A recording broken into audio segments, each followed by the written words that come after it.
Welcome to the course Pattern Making 4. This course focuses on the technique of making traditional Indian costume for both men and women. The course comprises of 6 units. The first unit, Introduction to the Traditional Indian Garments, reviews the evolution and use of different type of garments during the various periods and by the different people. The final review section invites you to reflect on what you have learnt. By the end of this unit, students will be able to list Indian traditional wear based on different emperors, category the traditional Indian categories.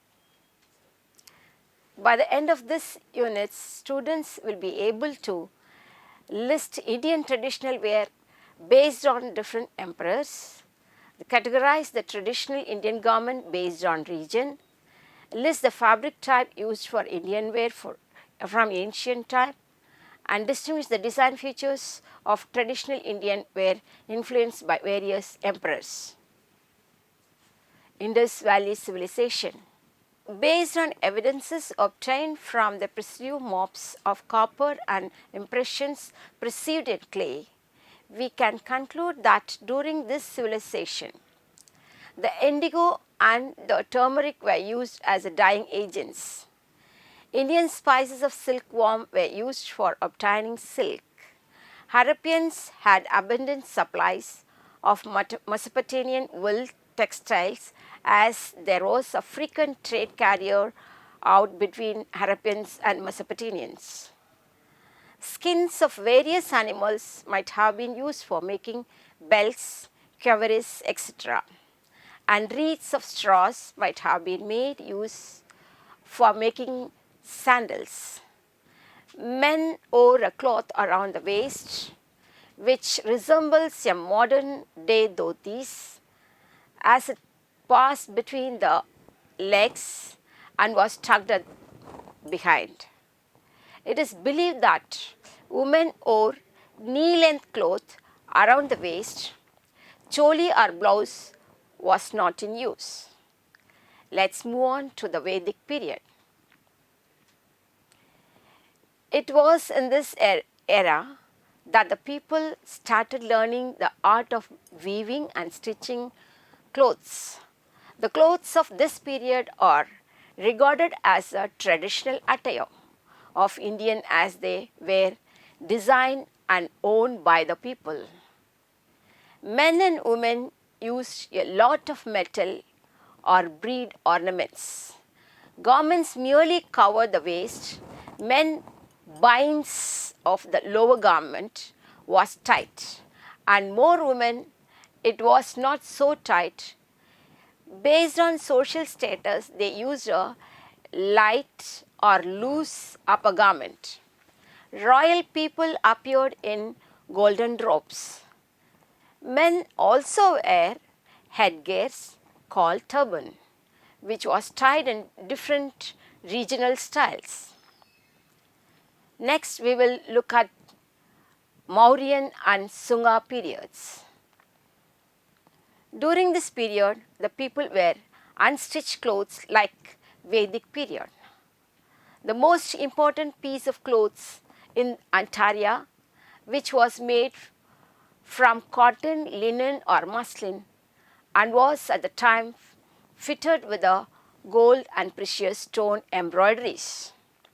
Men draped cloth around his hips and legs in a kacha style and reached till the ankle. It was fitted at the waist using a sashes or kayabandan, which is tied with a loop in the center. There can be a different type of sashes. The third most important type of clothing was the uttaria, which was mostly made up of cotton and rarely made up of silk and was used to cover the upper part of the body. Women tied the antaria in many ways.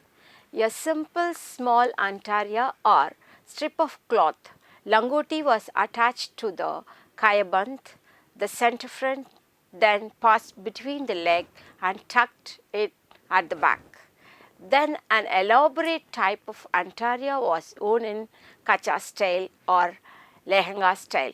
In addition, women wore a patka, which is a decorative piece of cloth attached to kayaban, front by tucking in one end at the waist. The patka made from plaited wool or cotton twist yarn in leather and at the time was woven.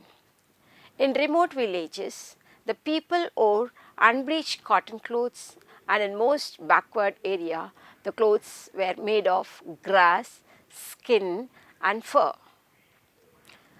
Women mostly cover heads with utaria, worn straight on cross or decorate with our beautiful borders. Men wear remarkable headdresses in which the hair is often twisted into a braid with a turban cloth. Now on to the early Satavahana period. During the 1st century, the garments were a mixture of foreign and indigenous style and an inclusion of the Mauryan style of dressing. The Mauryan influences was evident in the first half, whereas later Kushan influences seemed to be apparent. In the 1st century, there were tunics which different from Scythian style and the cushions or shacks and had ruched sleeve and crosswise is the front. Kayabans were worn around once or twice around the waist.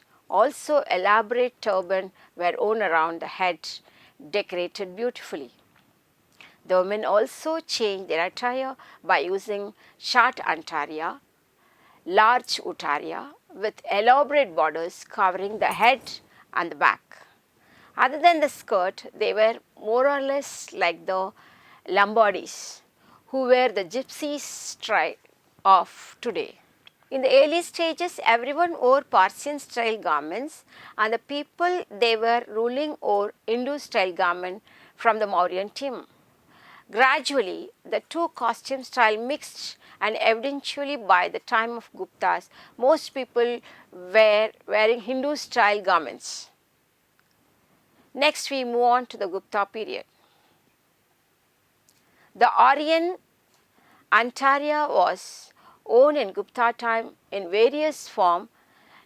If it was worn long, then the pleat could be worn in the kacha sari style, tucked in at the back of the waist, or as a lehenga tucked in the front or at the side. The lower garment gradually became the gagri or drawstring skirt with a small pleats all around the waistline. Sometimes a girdle was worn over it at the waist to keep it tight. Many forms of cut and sewn garments became fashionable in the Gupta era. The tunic, which was worn by most of the population, turned into a brocade tunic with sleeves worn by ministers and countries outside the palace. However, the Aryan antaria, utaria, and kaiban remain the favorites of king and nobles when at home and their palaces. The Sultanate costumes. A loose, long flowing robe with a sash at the waistline, sometimes made of brightly patterned cotton fabric. Above this, a long sleeveless waistcoat type of a garment which is colder weather would have been made of wool. The most important garment for men of the time would have been the turban. This was sometimes of enormous sizes with fabric wound around the head many times. It was usually white in color. Sultanate turban were wound tightly around a skull cap with the end of an left dangling at the back. In literacy references to clothing of the Sultan period, mention it made of an assortment of stitched garment, one on top of the other, These garments were usually worn and embellished with a golden embroidery. Initially, women must have worn the layered loose, very well covered cloth and burqa of Arabian countries. When arrival in India, the modest conservative style of Muslim women clothing changed into a more feminine mode of dress. Due to this climate, the lifestyle of the harem, the Muslim women seeing the nature of the clothes worn by the Hindu women. Rajput costumes. Women used a variety of costume. The earliest Gagra is seen here, sculptures in paintings, and was a simple length of fabric stitched like a tube with a drawstring waist. As more fabric was added, it changed from a simple straight garment into a full skirt using up to 20 meters of fabric. The Chewier blouse is a scintillation garment that was probably quite loose, warm, with a long sleeve and probably made of wool. In India, the climate forced a change to the cotton or silk. The tight choli, shaped with a short sleeve, developed around 500 AD, and the choli which no back and only the string also appears some hundreds of years ago. The odhini or dupatta was a fine long piece of fabric worn over the head. It has been worn in India for thousands of years. Even from the Indus Valley civilization days, it was called upavarsana in the Orient culture and medieval Hindu culture. The kanchili is a sleeveless garment worn down to the hip over the choli or gagra. It has a long, low neckline and can sometimes be made a transparent embroidery fabric. The rural Rajasthani men today wear a shirt and a shawl over a dhoti, which is the traditional dress of northern India meant for thousands of years. For early time, all across the cold area of Persia and Afghanistan, men wore a heavy coat. This coat was as plain or as luxurious as the wearer could afford. The basic shape did not change. It had long sleeve and was down to about the knee length. It opened at the front and usually buttoned. In northern India, the invaders wore a heavy, warm cloth, but as the Indian climate got warmer, this was removed or a light version was worn. The version which has now come down to us in the sharwani, the traditional Rajput coat, nowadays worn with the churidar pajamas and dupattas. The angaraka is a long-sleeved gown. Its origin seemed to be at least 1000 years before the Mughals. It was a favorite garment for Hindus even after the Mughal came. It is still worn in rural part of India. The name Angaraka is derived from Sanskrit where word Angarakshaka, defender of limbs, indicating an Aryan origin. The Mughal Jama, Rajput women often wore embroidered Angaraka instead of a kanchili. This is hemmed with a gold or silver jardosi. Apart from Punjab, where it has a religious meaning, most of the states in India have stopped wearing the turban as a permanent piece of clothing. Rajasthan turban in Rajasthan are compulsory. They are long, multiple color and come in a variety of shapes. We had imagined the origin Rajput from Orient time wearing a turban like this. Every small area of kingdom had a particular style of a color of turban. It is possible to recognize where a man come from by examining his turban today. Mughal costume. Babur wore Mughal clothing and Humayun wore a lighter version of traditional Mughal tunics. Emperor Humayun around 1550 wore a layered look composed of a strip nima, blue long sleeve shirt, a length sleeve Asian style tunic, a purple choha with short sleeves. Mughal costume has not disappeared even though the Mughal have been gone for 300 years. The ladies' Kagra Pajama and Parsi Pajama are still worn. Men in northern India still wear a salwar. The churidar is still a favorite leg wear for women and men today. The Angaraka is also still worn. The Aktiki Jama originated in Persia and Central Asia, where it was worn both short and long length over a pajama to form outfit known as the basgag. In Persian, the word jama means garment, robe, gown or coat.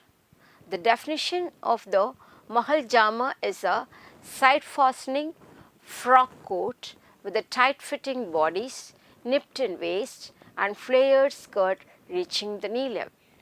The jama was probably first seen in India at the time of Kushan around 200 AD.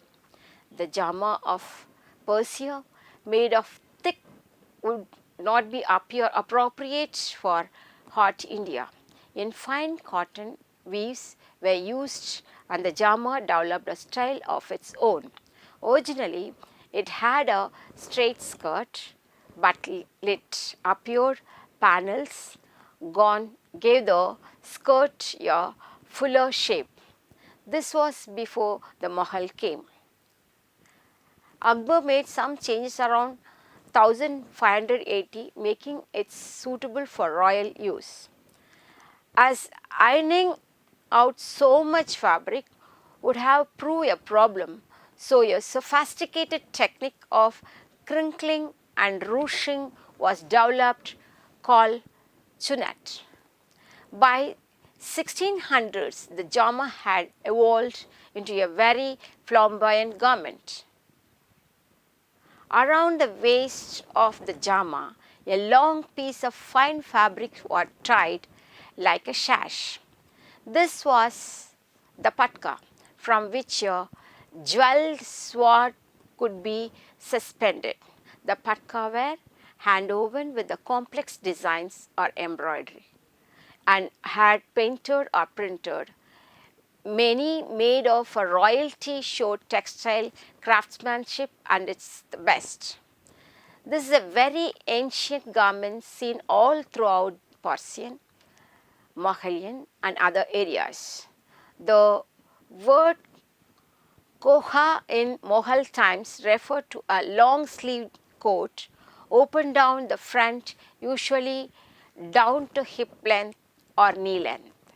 By the medieval period, chohas in India were made loose enough to own over angarakas, jamas and other garments. Some were very ornate and embroidered. The Bajal Bundy was another ornate embroidered waistcoat worn over the jama. Women wear a number of costumes. Pashwas is a loose jama-like robe fastened at the front with tied at the waist, usually high-waisted and long-sleeved. Sometimes several fine transparent muslin pashwas were worn for a layered look. Sometimes a choli was worn under the pashwas. Yalik is a long under tunic reaching to the floor, usually with short sleeve or sleeveless. Pajama, a compound of two Persian words, pai meaning leg or feet and jama meaning cover. Drawstring pajama have been worn in Persia since very ancient time. From about 1530 onwards, several types of pajamas were worn in India. The most common siddha was wide at the waist and tapering down to the ankle, worn by men and women. Churidar was cut on the bias much longer than leg so that the folds fall at the ankle, worn by men and women. Calendar is a very full wide bottom pajama consisting of panels, worn by men and women. Salwar is a triangular cut pajama with a quilted band at the ankle, worn by men and women. Dilja is a woman's pajama made of silk cut wide and straight. Gagra is a woman's pajama cut loose to the knee and adding gathers. Farsi is a woman's pajama cut without folds to the knee line and then gather into your pleated to the floor. Finally, we will look at the clothing of the Parsis. When the Izzids, Zoroastrian men wore the traditional Persian craft or tunic with a shawl or a coat over it. When they arrived in Gujarat, men continued to wear the long kaftan tied at the waistline and with the turban around the head. Women wore white salwars, long sleeve kameez, and the shawl which was tied around the head like cap. Some women are shown wearing a half burqa over the clothes with a fringing hood. When they arrived in Gujarat, women started to wear the Gujarati sari but with a few slight style changes. Parsi women have always brought the pallu down over the right shoulder, not the left. The traditional Parsi sari made of embroidered fabric is called a gagra. Many aged Parsi ladies have one of these in their trunks. Although the true gagra is not been available since 1950, these embroidered fabric were made in China throughout the 19th and early 20th century. They were brought to Bombay by peddlers who sold them in wealthy Parsi women in their house. A peddlers got to know these women personally because one man would go to the same house year after the year, and his son or a grandson would sell the ladies of the same houses. The full roll fabric would often be purchased, and Parsi ladies would have women stitch a sari length of a crepe, silk or chiffon underneath. Many ladies would stitch a border of embroidery fabric on an Indian sari. You have reached the end of this unit. To summarize, this unit has reviewed evolution use of cloth during the various periods of time in India. Thank you.